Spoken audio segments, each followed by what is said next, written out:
Hello students, good morning sir. Lesson 2 का जो है नेक्स्ट टॉपिक है विषाणु वायरस। और लेसन का नाम है आपका जीवधारियों का वर्गीकरण एवं विषाणु, classification of organism and viruses. तो जीवधारियों का वर्गीकरण हम लोग पढ़ चुके थे। इसके आगे नेक्स्ट जो है टॉपिक पढ़ेंगे वो है विषाणु। बहुत ज़्यादा लेंदी हो जाता है लिखने में, वीडियो बहुत ज़्यादा बड़ा हो जाता है, इसलिए हमने कुछ मैटर यहाँ पे लिख दिया है ताकि आपको आसानी से समझ में भी आ जाए और टाइम भी यूटिलाइज हो जाए। तो नेक्स्ट टॉपिक पढ़ेंगे बेटा विषाणु वायरस। वायरस जो है बेटा ये बहुत छोटे पार्टिकल होते हैं, मतलब बहुत छोटे ऑर्गेनिज्म। इनका बॉडी जो है वो किसी कोशिका से बना नहीं होता है, ये विदाउट कोशिका के होते हैं। मतलब इनका जो बॉडी होता है इतना छोटा होता है, उसमें केवल न्यूक्लिक अम्ल और प्रोटीन ही होता है और इनके बॉडी में कुछ भी नहीं होता है। और ये ऐसे छोटे ऑर्गेनिज्म हैं जिनको आप अपनी आंखों से देख नहीं सकते हैं। इनको देखने के लिए हमें इलेक्ट्रॉन माइक्रोस्कोप की आवश्यकता होती है। हम सामान्य माइक्रोस्कोप से इन्हें देख भी नहीं सकते। यदि हम चाहें कि हम इन्हें कंपाउंड माइक्रोस्कोप, लाइट माइक्रोस्कोप या सिंपल माइक्रोस्कोप से अगर हम इनको देखना चाहें तो ये हमें दिखेंगे नहीं। इनको देखने के लिए हमें पर्टिकुलर स्पेसिफिक इलेक्ट्रॉन माइक्रोस्कोप की ही आवश्यकता पड़ती है। तो वायरसेस जो हैं इनकी डिस्कवरी कब हुई, किसने की इनकी डिस्कवरी, कहाँ पाए जाते हैं, इनका आकार क्या है, हैबिटेट क्या है, वासस्थान क्या है, इन सब चीज़ों के बारे में एक एक करके जो है जानेंगे। जो बेटा विषाणु है, विषाणु बहुत छोटे पार्टिकल है और इनकी सबसे पहले जो खोज हुई थी तंबाकू की पत्ती में हुई थी। कहाँ हुई थी? तंबाकू की पत्ती में। जब चितेरी रोग का अध्ययन कर रहे थे तब जो है तंबाकू, जो चितेरी रोग था तंबाकू में थी, चितेरी रोग को कहते हैं इंग्लिश में टोबैको मोज़ेक डिजीज। जो टोबैको मोज़ेक डिजीज है, ये टोबैको मोज़ेक डिजीज एक वायरस से होती है जिसको कहते हैं टोबैको मोज़ेक वायरस। तो उसी को कहते हैं चितेरी रोग। इसके द्वारा जो रोग होता है टोबैको मोज़ेक डिजीज को हिंदी में कहते हैं चितेरी रोग। तो बेटा जो चितेरी रोग था, इस रोग पर अध्ययन कर रहे थे इवानोव्स्की जी। कौन अध्ययन कर रहे थे? इवानोव्स्की जी जो है तंबाकू की पत्ती पर चितेरी रोग पर अध्ययन कर रहे थे। तब उन्होंने क्या किया, उनको सबसे पहले ये वायरस दिखा जिसका नाम उन्होंने रख दिया TMV, टोबैको मोज़ेक वायरस। तो ये सबसे पहले इस वायरस की खोज जो है, तब इसका नाम रखा नहीं गया था। तो सबसे पहले जो है वायरस की खोज किसने की? इवानोव्स्की ने जी की थी। और ये जो वायरस है बेटा, इस विषाणु, मतलब वायरस को क्या कहते हैं? विषाणु। विषाणु शब्द जो है ये एक लैटिन भाषा का शब्द है। किस भाषा का शब्द है?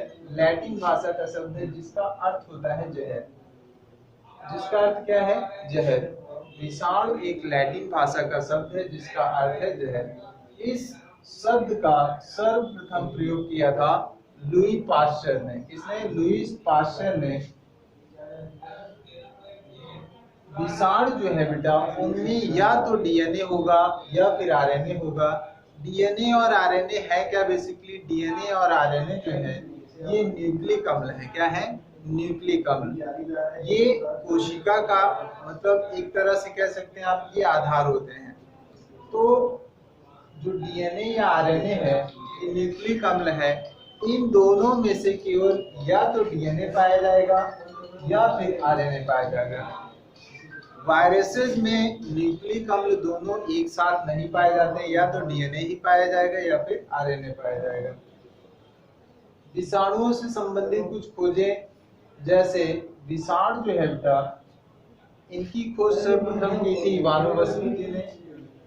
तंबाकू की पत्ती में चितेरी रोग का अध्ययन जब कर रहे थे उसी समय इन्होंने वायरस की खोज की। स्टैनले हाल जी जो थे, स्टैनले ने जो ये वायरस है टीएमवी वायरस है, टोबैको मोज़ेक वायरस है, इस वायरस का सर्वप्रथम क्रिस्टलीकरण किया था इन्होंने। क्रिस्टल के फॉर्म में इसको अलग किया था। रवा आप देखे होंगे, जैसे जो रवा होता है छोटा छोटा पार्टिकल होता है, उसी पार्टिकल के फॉर्म में ये ऐसे छोटे छोटे पार्टिकल रवे के फॉर्म में तो उसको क्रिस्टल कहते हैं। क्या कहते हैं? क्रिस्टल। तो इन्होंने वायरस को सबसे पहले क्रिस्टल के फॉर्म में कौन अलग किया था? स्टैनली हॉल जी ने अलग किया था। और इसी उपलब्धि के लिए इनको सन 1946 में, इसी उपलब्धि के लिए इनको सन 1946 में नोबेल पुरस्कार प्राप्त हुआ। डार्लिंगटन जी जो थे, इन्होंने विषाणु को जो है बताया कि ये दो चीजों से बने होते हैं, एक न्यूक्लिक अम्ल, दूसरा प्रोटीन। हर्षे एवं चेत जी ने क्या किया, इन्होंने अपनी खोज के दौरान बताया कि जो जीवाणु भोजी वायरस होता है, इसका नाम बेटा जीवाणु भोजी जरूर है, लेकिन ये जीवाणु नहीं है, इसका केवल नाम जीवाणु भोजी है। ये जीवाणु भोजी वायरस है। क्या है? जीवाणु भोजी वायरस। जीवाणु भोजी का मतलब होता है खाने वाला, भोजी का मतलब खाने वाला। किसको? जीवाणु को। तो ये जीवाणु को खाने वाले वायरस हैं, इसीलिए इसका नाम रख दिया गया जीवाणु भोजी वायरस। तो जो जीवाणु भोजी वायरस होता है बेटा, इसमें क्या होता है? इसमें होता है डीएनए। न्यूक्लिक अम्ल कौन सा होता है? डीएनए। न्यूक्लिक अम्ल दो ही होते हैं, या तो डीएनए होता है या आरएनए होता है।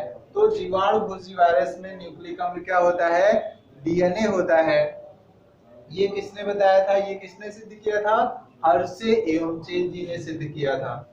एचआईवी की खोज किसने की थी? रॉबर्ट गैलो ने की थी। किसने? रॉबर्ट गैलो एवं लुक मॉन्टेग्नियर ने की थी। किसने की थी? रॉबर्ट गैलो एवं लुक मॉन्टेग्नियर ने एचआईवी वायरस की खोज की थी। एचआईवी का पूरा नाम क्या होता है बेटा? Human immuno virus. विषाणुओं के कुछ सामान्य लक्षण जान लेते हैं। विषाणु जो होते हैं बेटा कैसे होते हैं? आकोशिकी होते हैं। कैसे होते हैं? आकोशिकी। आकोशिकी का मतलब ये कोशिका रहित होते हैं, इनका बॉडी किसी कोशिका का नहीं बना होता है। इनका पूरा बॉडी केवल दो ही चीजों का बना होता है, एक तो न्यूक्लिक अम्ल और दूसरा प्रोटीन। ये किसने सिद्ध किया था? ये डार्लिंगटन जी ने सिद्ध किया था कि विषाणु जो है किसी कोशिका के बने नहीं होते हैं, ये सिर्फ और सिर्फ न्यूक्लिक अम्ल और प्रोटीन के ही बने होते हैं। तो इसीलिए इसको क्या कहते हैं? अकोशिकीय कहते हैं। क्या कहते हैं बेटा? अकोशिकीय। मतलब जिसका पूरा बॉडी बिना कोशिका के बना हो, उसी को हम क्या कहते हैं? अकोशिकीय कहते हैं।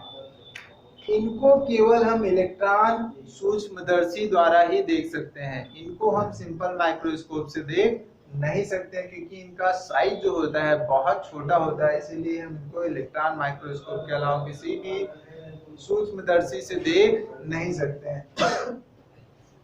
नेक्स्ट है बेटा, इनको हम जीवाणु छनित्र से अलग कर सकते हैं। जीवाणु छनित्र का मतलब क्या है? बैक्टीरियल फिल्टर, इंग्लिश में कहते हैं बैक्टीरियल फिल्टर। क्या होता है बैक्टीरियल फिल्टर बेटा? ऐसा फिल्टर, ऐसा जीवाणु छनित्र जिससे हम जीवाणु को अलग कर सकते हैं। मतलब अगर किसी लिक्विड में जीवाणु अगर है तो उसको अगर अलग करना हो तो हम बैक्टीरियल फिल्टर से क्या कर सकते हैं? उसको अलग कर सकते हैं।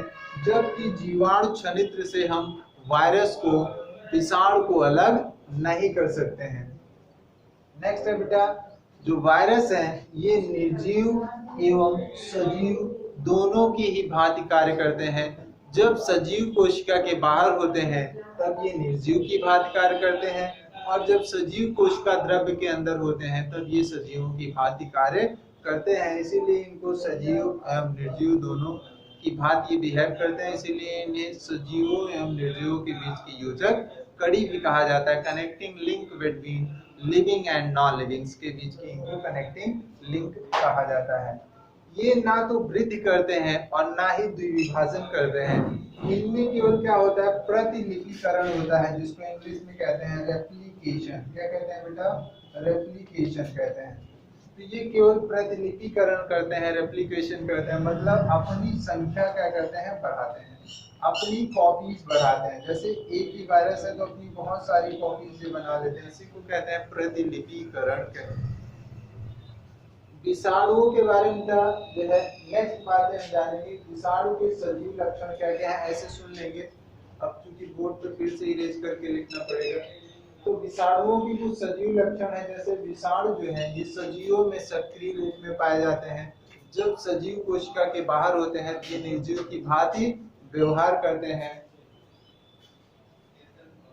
अगला जो इनका लक्षण है बेटा सजीव, और इनमें या तो डीएनए पाया जाता है या फिर आरएनए पाया जाता है, और ये दो ही चीज के बने होते हैं, या तो कार्बनिक अम्ल मतलब या तो न्यूक्लिक अम्ल के बने होंगे या फिर न्यूक्लिक अम्ल और प्रोटीन, ये दो ही चीज के बने होते हैं और इनके बॉडी में और कुछ भी नहीं पाया जाता है। नेक्स्ट इनके जो कैरेक्टर है, लक्षण है, इनमें संक्रमण की क्षमता होती है और एक दूसरे कोशी पर स्थानांतरित हो सकते हैं। ये क्या करते हैं, ये किसी भी जीव में रोग उत्पन्न करने की क्षमता रखते हैं। ये इनका जो है प्रमुख लक्षण है। और विषाणुओं के निर्जीव लक्षण क्या क्या है? विषाणु जो है बेटा सजीव कोशिका में डीएनए द्विवलक मतलब डबल स्ट्रैंडेड होता है, जबकि कुछ विषाणुओं में जो डीएनए होता है वो सिंगल स्ट्रैंडेड ही होता है।